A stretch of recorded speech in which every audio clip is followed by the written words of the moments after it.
નમસ્કાર, આપનું સ્વાગત છે BS9 ટીવી ન્યૂઝ ઉપર અને હું છું આપની સાથે કાજલ સુવા. રાજકોટમાં કૃષિ મેળાનું આયોજન થયું છે અને અહીં ટેકનોલોજીથી વિકસિત અલગ અલગ થ્રેસરો જોવા મળી રહ્યા છે. મારી પાછળ તમે જોઈ રહ્યા છો એક મસ્ત મોટું થ્રેસર છે અને હવે ટેકનોલોજીની વાત થાય છે. દિવસે ને દિવસે જે રીતે આપણે મોબાઈલ અપડેટ કરીએ છીએ એવી રીતે ટેકનોલોજી પણ અપડેટ થતી જાય છે અને આ મોટા થ્રેસરની શું ખાસિયત છે એના વિશે આપણે માહિતી મેળવવાની છે. સર, ખાસ અમને જણાવો કે આ થ્રેસરની અન્ય થ્રેસર કરતા શું ખાસિયત છે આમાં? અન્ય થ્રેસર કરતાં મેમ અત્યારે પહેલાના સમયમાં જ્યારે મગફળી કાઢવામાં આવતી ખેતરમાંથી ત્યારે એક જગ્યાએ થ્રેસર ઊભું રાખી ત્યાં માણસોથી માલ ભેગો કરી અને કાઢવામાં આવતો, જેમાં લેબરની જરૂરિયાત ખૂબ જ વધારે જરૂર પડતી. એની સામે અત્યારે આપણે નવી ક્રાંતિ, નવી સિસ્ટમ કે નવી ટેકનોલોજી આમાં એ લાવ્યા છીએ કે મોબાઈલ થ્રેસર બનાવ્યું છે, જેમાં જે રીતના માલ આગળ પડ્યો એમ આગળ થ્રેસર નીકળતું જાય, એમાં માલ નાખતું જવાનું, એટલે 5 થી 6 માણસોએ આ થ્રેસર ચાલી શકે. 50 થી 60% માણસોની જરૂરિયાત પહેલાં કરતાં ઓછી પડે. બરાબર. બીજું કે ટોટલી થ્રેસરમાં સિસ્ટમ ઓટોમેટિક છે. પાછળ પાલો સ્ટોરેજથી લઈ મગફળીઓ સ્ટોરેજ સુધી, પછી એને ખાલી કરવા માટે પણ ટોટલી ઓટોમેટિક સિસ્ટમ છે. ખાસ કરીને મને માહિતી આપો કે કઈ જગ્યાએ પાલ ભેગો થાય છે, કઈ રીતના મગફળી લેવામાં આવે છે બધું.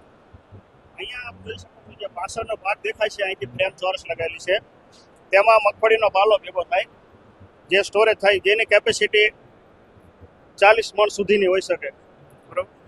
ઉપર એક સ્ટોરેજ દેખાય છે તમને, જે સ્ટોરેજ રહ્યો એમાં ક્લિયરથી એટલે ચોખ્ખો માલ નીકળે, એ ચોખ્ખો માલ તેમાં સ્ટોરેજ થાય.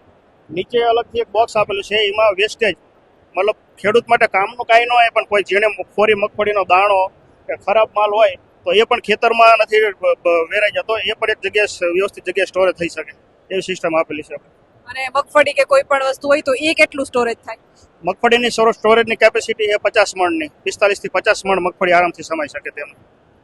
અને સામાન્ય રીતે જે પ્રશ્ન આવે છે થ્રેસરમાં એ છે કાંદાનો, કે કાંદું વધારે થાય છે તો ખેડૂતોને 4-5 કલાક તો કાંદું કાઢવામાં જ નીકળી જાય છે, તો એને લઈને શું અપડેટ છે? બહુ મસ્ત પ્રશ્ન કર્યો મેમ તમે.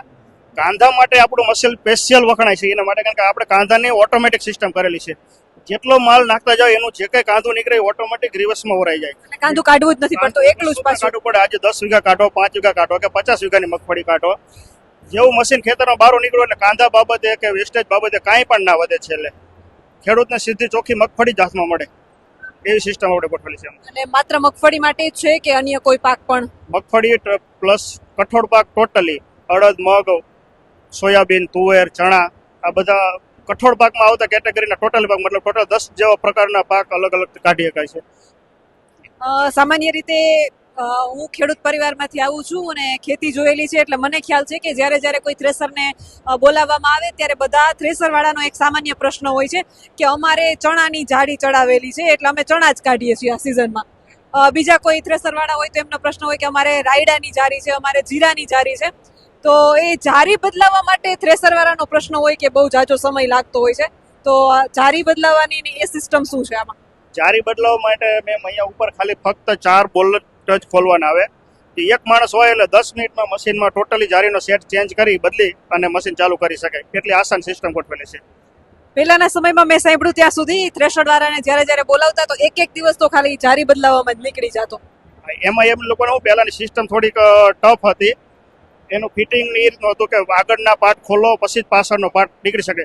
અત્યારે આપણે એના પાર્ટનું ફિટિંગ જ એ રીતનું કર્યું છે કે બીજો કોઈ પણ પાર્ટ એ જારી બદલવી હોય તો જારીના 4 બોલ્ટ જ ખોલવા પડે, એનાથી બીજું કાંઈ ના ખોલવું પડે, આસાનીથી બદલી શકાય. ભાવ શું છે?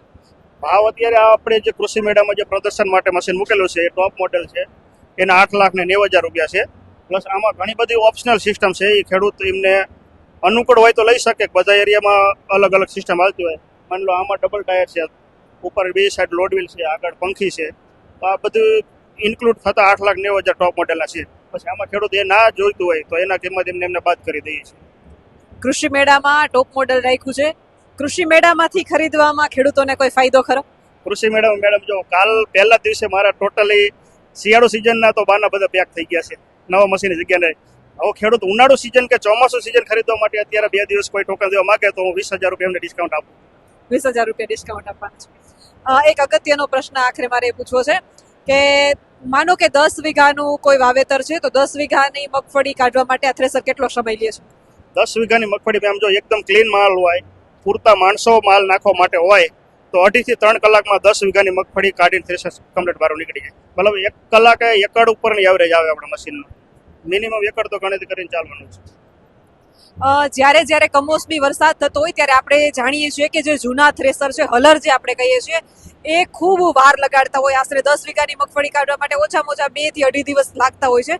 ત્યારે કમોસમી વરસાદ જેવી કપરી પરિસ્થિતિ હોય ત્યારે આપણે થ્રેસર યાદ આવે છે. અને એમાંય નવી ટેકનોલોજીથી વિકસિત થ્રેસર હોય તો કમોસમી વરસાદની સામે ખેડૂત જે પહેલા પાક બગડતો હતો એટલો ન બગડી શકે અને ઓછા સમયમાં ખેડૂત તો પહેલા પોતાનો પાક જે છે એ થ્રેસરની મદદથી સાચવી શકે તેમ છે.